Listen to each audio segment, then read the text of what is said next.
everybody, Nikkiey here with WarriorBabe, and welcome back to our viewer Q&A. So today in this video, we're going to discuss that time of the month and if you should adjust your macros or your workouts.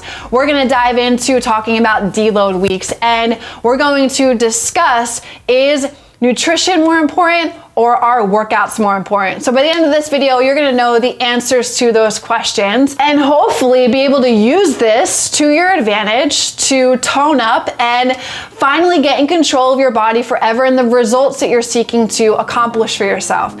So let's dive in. Question number 1 from KJ. When doing a cut and that time of the month rolls around, should we increase our calories during this time? I try not to and keep my macros consistent, but find it harder to push harder when weight training. Today, for example, I found myself having to go for lighter weights just to get through some of my reps and complete my workout.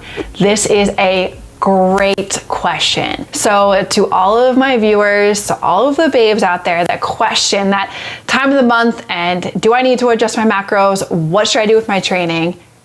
Here is your answer. Here is your answer, KJ. First of all, there's nothing that you need to do with adjusting your macronutrients. You keep the same macros across the whole span of the cycle unless you're due for making an adjustment to change up the progress that you're seeing. Now, for the workout portion. This is going to be as detailed as I can make it. When you do have your period, we'll start with that. We'll start with day 1 of your cycle through the 7 days that the period may linger on for. You are going to have a decrease of energy around this time, and it is okay. So I don't want you guys to feel like when you go into the gym and you're not having a kick-ass workout, you don't feel like you're challenging yourself enough. Don't beat yourself up. It is completely normal to have the feeling of being tired, to have the feeling of like you can't push weight and it's hard. That is normal. All of your hormones at this point are completely lowered. Progesterone, testosterone, estrogen are at its bare minimum.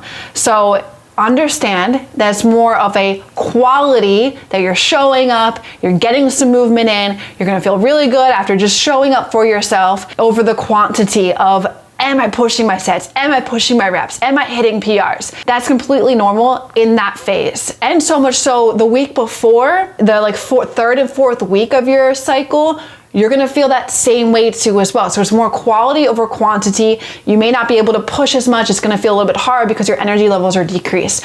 Now let's talk about around ovulation and after the 7th day of your period and so on into the next portion of your cycle.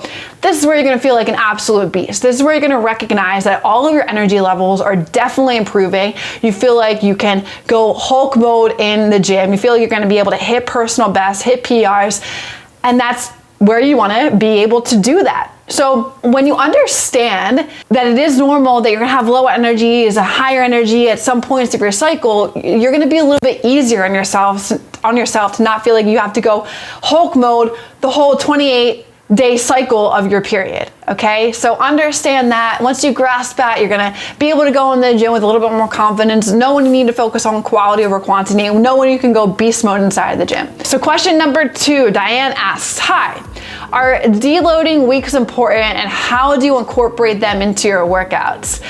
Deloading weeks is an amazing concept. I will say, first and foremost, I am horrible at implementing this for myself, and I'm sure you guys can relate to as well because rest days are sometimes challenging for people. So can you imagine a whole entire week of taking off from workouts?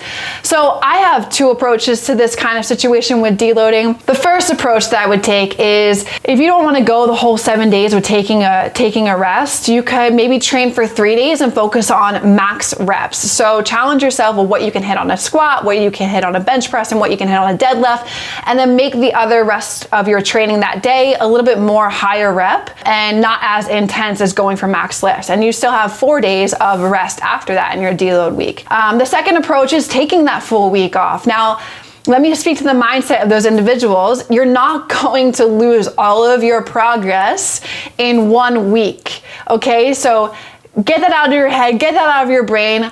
All of your progress will not be lost in 1 week. And most importantly, in that week off, or even in the 4 days that you give yourself off, you're allowing for optimal recovery. You're allowing for your body to re-energize, for things to stabilize, for you to feel like then be able to go and crush your workout afterwards. Okay, so a good time to incorporate this into your training is, let's say that you're getting poor sleep, you're not sleeping enough, you're a little bit under stress in your life, more stress than normal.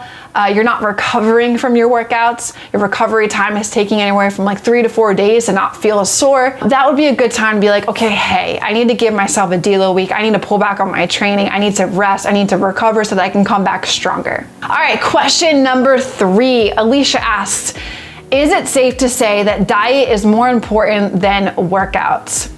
They definitely go hand in hand. You need one for the other. But let me say this, and I've said this before. Nutrition is king, exercise is queen. They come together though. You can't have one without the other. You need exercise to be able to break down the muscle, but then you need nutrition to be able to repair, recover, and build that muscle. Now, if you are somebody who just solely focuses on your workouts and you're somebody who is inside the gym 5 days a week, you've been doing it for years on end, 6 months, whatever, and you're not seeing the results that you want, then I would question, hey, where's your nutrition at? What does that look like? Are you eating enough of the right types of food? Are you at a good caloric intake or a caloric deficit that is going to facilitate the results that you want? Are you consistent with that type of nutrition? Are you following it as much as you should be so that you're going to be able to get the results that you want?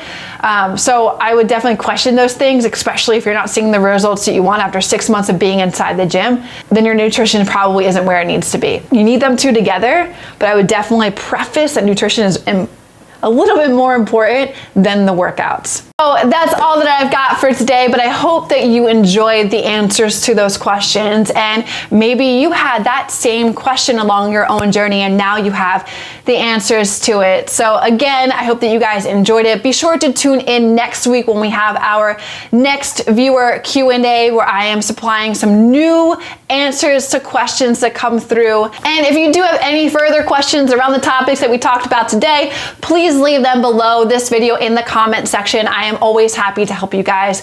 And if you want to be sure to get the sustainable macro and nutrition and workout information for your individual needs, head over to WarriorBabe.com and check out the other resources that we have, even more resources around the topics that we talked about today, and to be able to understand how to get the results that you want and keep them forever. All right, you guys, I'll see you next time.